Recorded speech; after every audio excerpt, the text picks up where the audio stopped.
ulama said that Tawbah is so important. They said that Tawbah is a synonym for deen. That deen and Tawbah are one and the same. Because they said, مَا لَا يُتِمُ الْوَاجِبْ إِلَّا بِهِ فَوَاجِبْ. Whatever is needed to complete a wajib became wajib. وَمَظَنَّةُ شَيْءٍ تُعْتِ حُكْمُهُ. In usul al-fiqh we have this axiom that says, when something helps you complete something else, it takes on the ruling of that objective. Al-wasa'il laha ahkam al-maqasid. That the means take on the same importance as the goal. So they said the goal is the deen and the means is a tawbah. Thus a tawbah and deen are one and the same. SubhanAllah. And they said that deen cannot exist without tawbah. So the ulama said, from the greatest gifts of Allah subhanahu wa ta'ala upon creation is that He inspires creation to turn to Him.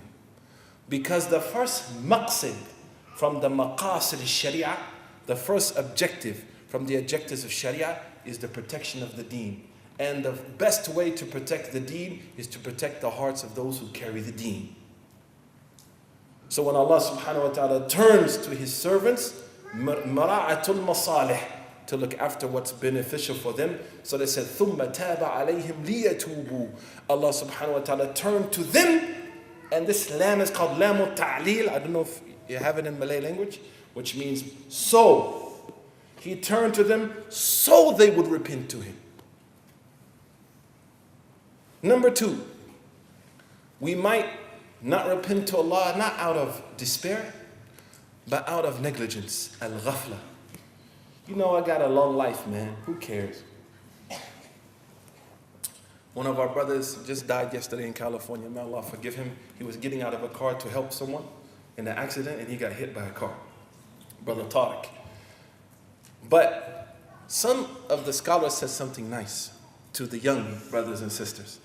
They said a young person who feels he doesn't or she doesn't need to make tawbah because they have a long life in front of them needs to make tawbah. When we asked one of them, Shaykh, tawbah from what? He said, tawbah from stupidity. Because he said that understanding is rooted in a mistaken aqidah.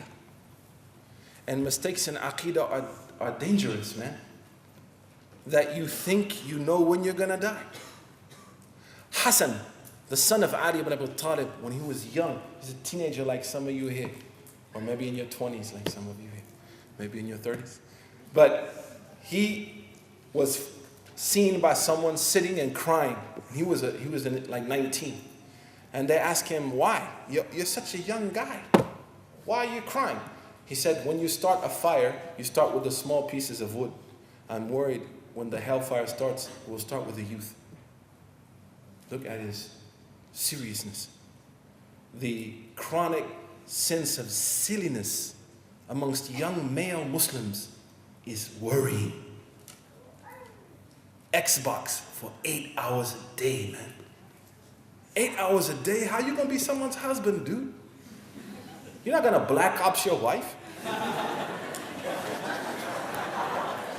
She come home with an ABC. And vice versa. You running after the sales in the newspaper. Sister. You like Usain Bolt, man. Running down the house. What type of wife are you going to be, man? This silliness that's amongst our young generation is concerning. And silliness is rooted in forgetting the hereafter. Seriousness and focus is rooted with the lenses of Jannah and Nar, 2020. So we find the Prophet ﷺ said, "Ash-shab at-ta'ib ahabbu ila Allah." The Prophet said, the young person who repents is the most beloved thing to Allah. The idea that I'm going to live forever. I'm young.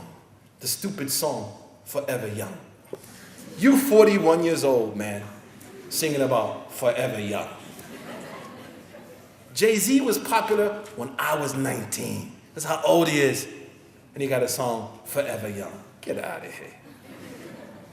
And that's the opposite of what we believe. وَلَدَّارُ الْآخِرَةِ هِيَ الْحَيَوَانِ لَوْ كَانُوا يَعْلَمُونَ. Allah said, the hereafter is the playground for you if you only knew.